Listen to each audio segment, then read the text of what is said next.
Gate with PS Parihar channel में आपका स्वागत है। आइए शुरू करते हैं और देख लेते हैं कि आज के समाचार पत्रों में विद्यार्थी जीवन से संबंधित कौन कौन सी सूचनाएं हैं। तो वीडियो को जल्दी से लाइक कर दें, शेयर कर दें। जिन छात्रों ने चैनल को अभी भी सब्सक्राइब न किया हो तो जल्दी से सब्सक्राइब कर लें ताकि आप लोगों को इसी प्रकार की ऑथेंटिक अपडेट से सबसे पहले मिलती रहे।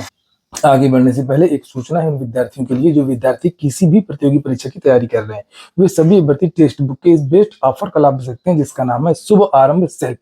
केवल 2 दिन के लिए ये सेल है, आज और कल 10 और 11 अक्टूबर के लिए, जिसे आप लोग यहाँ पर देख सकते हैं। इनका एक ईयरली पास होता है, पास प्रो।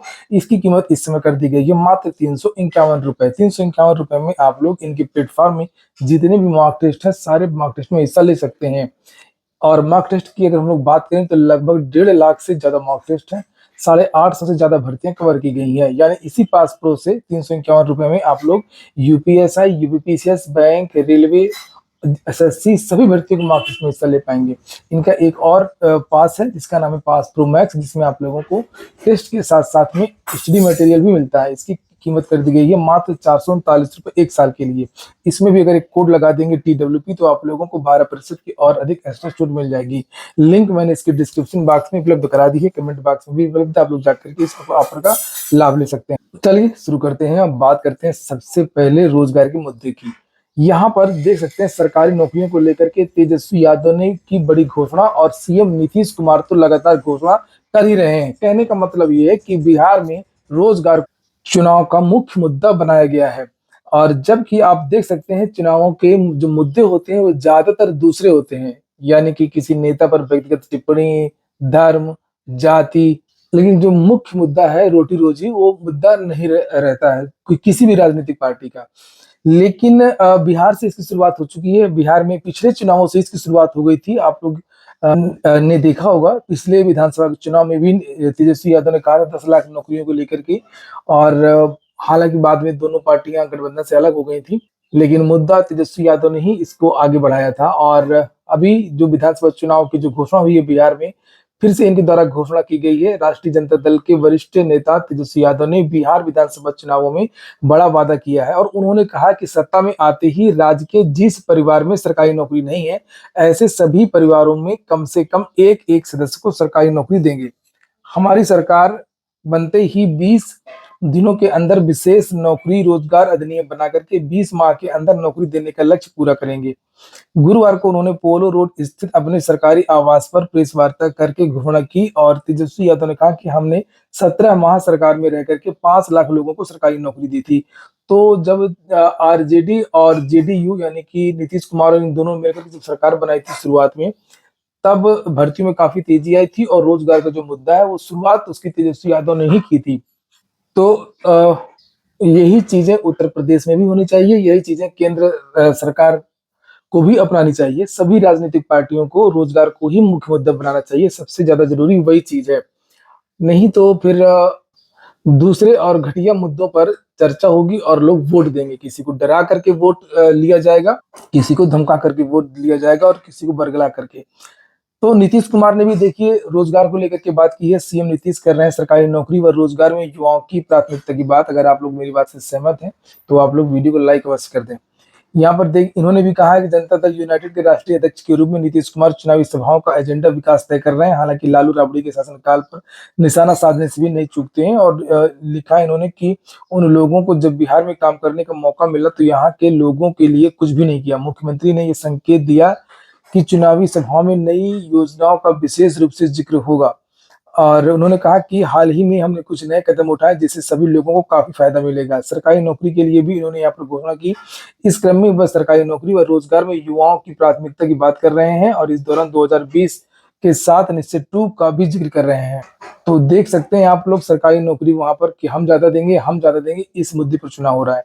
अगली कुछ सूचना UP-SSC की है। कल मैंने इसको लेकर के वीडियो बनाया था, आज के समाचार पत्रों में भी इसको लेकर के जानकारी दी गई है, तो जल्दी से एक बार फिर से देख लीजिए। UP-SSC में कल लगभग 5 नोटिस जारी हुई थी और जिनमें से 3 नोटिस तो जूनियर असिस्टेंट की थी। यहाँ पर देख सकते हैं एक भर्ती थी जूनियर असिस्टेंट की, 3284 पदों पर इन विद्यार्थियों की कट ऑफ जारी कर दी गई मुख्य परीक्षा के लिए और शॉर्ट लिस्टिंग की पूरी लिस्ट जारी कर दी गई है। ये देख सकते हैं 1,32,538 विद्यार्थियों को मुख्य परीक्षा में बैठने के लिए बुलाया गया है और पदों की संख्या है 3284। अब बस यही विद्यार्थी मांग कर रहे थे, यही होना चाहिए कि लगभग कम से कम 40 गुना विद्यार्थियों को मुख्य परीक्षा में बैठाया जाए। और ठीक भी है। अब इससे ज्यादा क्या बुलाया जाए। देख सकते हैं आप लोग, इतना बहुत है, 1,32,538। और आप सोचे कि नहीं नहीं, पूरा 18 लाख, 15 लाख, 10 लाख बच्चों को मुख्य परीक्षा के लिए बैठाया जाए, ऐसा नहीं है। फिर पेट का कोई मतलब नहीं रह जाएगा। लेकिन ये भी ना करें फिर किसी किसी भर्ती में, जो बड़ी भर्ती होती है, तो यूपी ट्रिपल एस वहां पर केवल 4-5 गुना, 10 गुना विद्यार्थियों को बुलाता है। ऐसा भी हमने देखा है। खास तौर से बड़ी और महत्वपूर्ण जो भर्तियां होती हैं उसमें देखा है हमने कि कम विद्यार्थी क्वालिफाई होते हैं मुख्य परीक्षा के लिए। जो छोटी मोटी परीक्षाएं होती हैं उसमें ज्यादा विद्यार्थियों को बुलाया जाता है। लेकिन अच्छी बात है, विद्यार्थियों को मौका मिलेगा मुख्य परीक्षा में अपना हुनर दिखाने का। अगर किसी कारणवश उनका पेट में अच्छा नंबर नहीं था, लेकिन उस वो मुख्य परीक्षा में उनको मौका मिला है। तो अभी हालांकि इसकी एग्जाम डेट घोषित नहीं की गई है, और बहुत जल्द इसकी एग्जाम डेट भी घोषित की जाएगी, ये जानकारी अवनीश सक्सेना ने दिया है। और कल 2 जूनियर असिस्टेंट पुरानी उनकी टाइपिंग की डेट भी घोषित करके उत्तर प्रदेश अधीनस्थ सेवा चयन आयोग ने सभी को चौंका दिया है। अभी तो रिजल्ट जारी हुआ था कुछ दिन पहले, जूनियर असिस्टेंट का दोनों का 52 का पदों वाला, और जो 5512 पदों वाला, उसमें शायद 53 पद हो गए हैं। तो उन दोनों का रिजल्ट अभी जारी हुआ है, और तुरंत अगले महीने टाइपिंग। ये विद्यार्थी सोच रहे थे कि यूपी ट्रिपल एस जिस तरीके से स्लो काम करता है, 6 महीने में रिजल्ट जारी करता है, 6 महीने में टाइपिंग टाइपिंग की लिस्ट, टाइपिंग के लिए सूची जारी करता है, उसके 6 महीने बाद टाइपिंग करवाता है, ऐसा बिल्कुल भी नहीं है। और अप्रत्याशित रूप से 5512 का जो रिजल्ट है वो थोड़ा सा जल्दी जारी हुआ, और जैसे रिजल्ट जारी हुआ वैसे ही टाइपिंग की डेट भी उत्तर प्रदेश सेवा चयन आयोग ने जारी कर दी है। अब विद्यार्थियों को समझ में नहीं आ रहा कि टाइपिंग इतनी जल्दी वो कैसे करें। तो इसमें उन्हीं विद्यार्थियों का चयन होगा जो जिन विद्यार्थियों की टाइपिंग पहले से मजबूत है, जो पहले से टाइपिंग दे चुके हैं।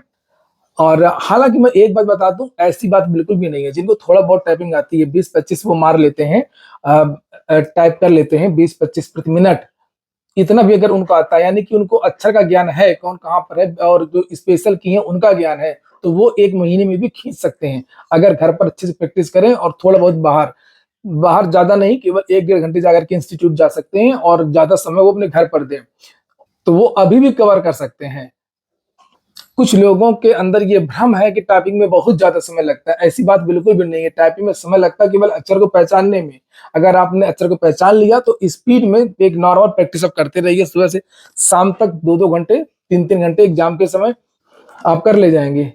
तो ये इसमें लिखा हुआ है, अधीनस्थ सेवा चयन आयोग की ओर से कनिष्ठ सहायक की लिखित परीक्षा के आधार पर टंकण परीक्षा के लिए अभ्यर्थी शॉर्टलिस्ट किए गए हैं। आयोग के परीक्षा नियंत्रक विधान जायसवाल ने कहा कि इनकी टंकण परीक्षा 22 नवंबर को प्रस्तावित की गई है। इसके लिए प्रवेश पत्र अलग से जारी किए जाएंगे। वहीं सम्मिलित कनिष्ठ सहायक, कनिष्ठ लिपिक सहायक स्तर 3 की लिखित परीक्षा के स्कोर के आधार पर टंकण परीक्षा 23 नवंबर को आयोजित की जाएगी। उन्होंने बताया कि एडमिट कार्ड इसके लिए अलग से जारी किए जाएंगे। अगली सूचना है, कुछ भर्तियों की एग्जाम डेट को भी बदल दिया है। जो परीक्षाएं 23 तारीख को होनी थी दोनों, वो अब 16 तारीख को होंगी। यहाँ पर आंसू लिपिक और नक्शा नवीस, ये 2 परीक्षाओं की जो डेट है वो घोषित की गई थी 23 तारीख को, और अब ये परीक्षाएं 16 तारीख को होंगी। ठीक है, याद रखिएगा। फटाफट कुछ और खबर देख लेते हैं जल्दी जल्दी। जैसे बलरामपुर से कस्तूरबा गांधी आवासीय बालिका विद्यालयों का एक बहुत बड़ा नोटिस जारी हुआ, पूरा पेपर में ये दिया है विज्ञापन। तो अलग अलग जिलों से ये भर्ती आती रहती है, संविदा की भर्ती होती है।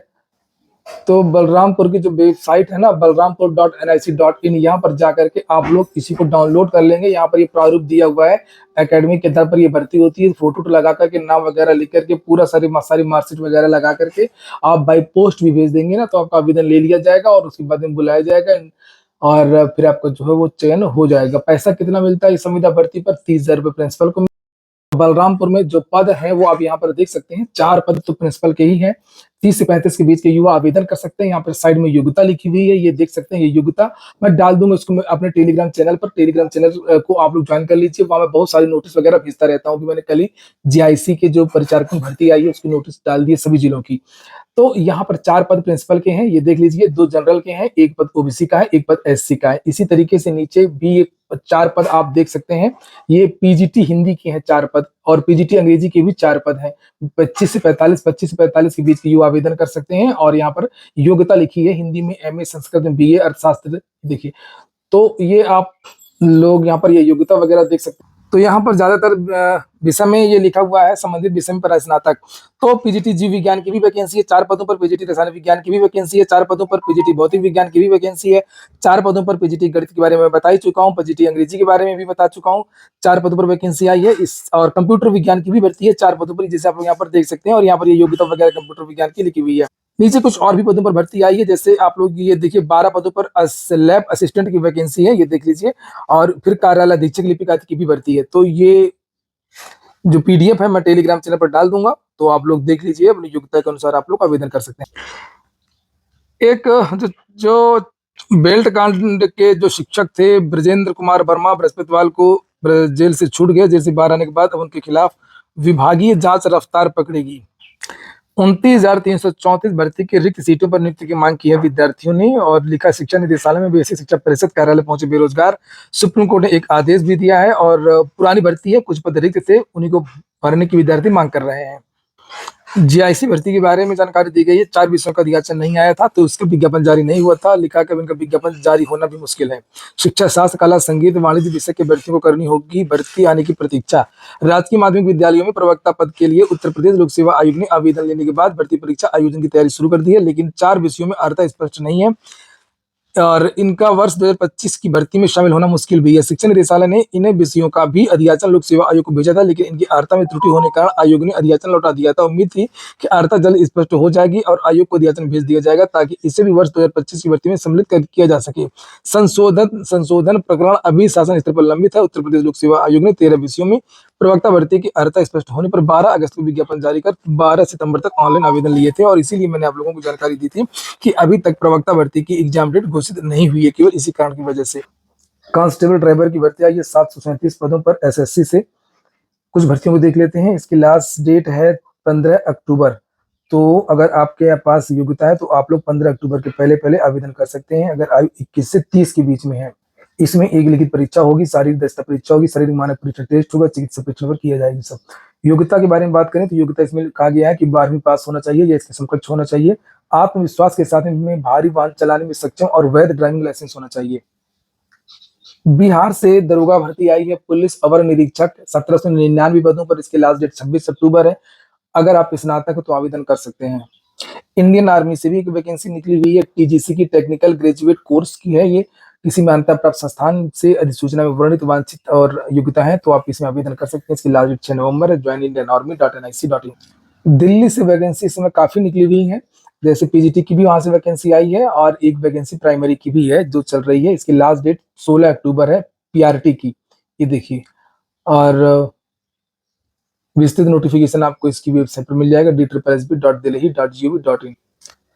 राजस्थान से असिस्टेंट प्रोफेसर की भर्ती भी आई हुई है। इसकी भी लास्ट डेट 19 अक्टूबर ही है। आप लोग इसको भी देख सकते हैं, ये वेबसाइट है rpsc.rajasthan.gov.in। लोहिया संस्थान में नर्सिंग की मुख्य परीक्षा 11 तारीख को होगी, उसको लेकर के जानकारी दी गई है। अंतिम सूचना पीसीएस को लेकर के है। पीसीएस प्रारंभिक परीक्षा के बाद भी होगी निगरानी। परीक्षा शुरू होने के 2 घंटे पहले से परीक्षा के 1 घंटे बाद तक सक्रिय रहेंगे कैमरे। लिखा हुआ है उत्तर प्रदेश लोक सेवा आयोग ने 12 अक्टूबर को प्रस्तावित पीसीएस प्रारंभिक परीक्षा को नकल मुक्त और पारदर्शी बनाने के लिए निगरानी व्यवस्था को नए स्तर तक पहुंचा दिया है। परीक्षा में न केवल परीक्षार्थियों की गतिविधियों पर आर्टिफिशियल इंटेलिजेंस से निगरानी की जाएगी। ये रोज निकालते हैं पेपर में, पहले पेपर अपना बचा लो और अंदर से धांधली न करो, जो आजकल चर्चाएं चल रही हैं आरओ एआरओ को लेकर के और अन्य भर्तियों को लेकर के।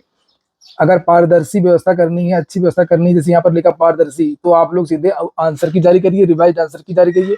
भर्ती के बाद तुरंत सभी विद्यार्थियों को मार्कशीट जारी करिए। 2021 आरओ के अभी तक मार्कशीट जारी नहीं किया इन लोगों ने। और ये फर्जी न्यूज ये मुख्यमंत्री को दिखाने के लिए और ऐसी बड़ी बड़ी बातें ये लोग छुपाते रहते हैं। उत्तर प्रदेश लोक सेवा आयोग भी इस समय सवालों के घेरे में है।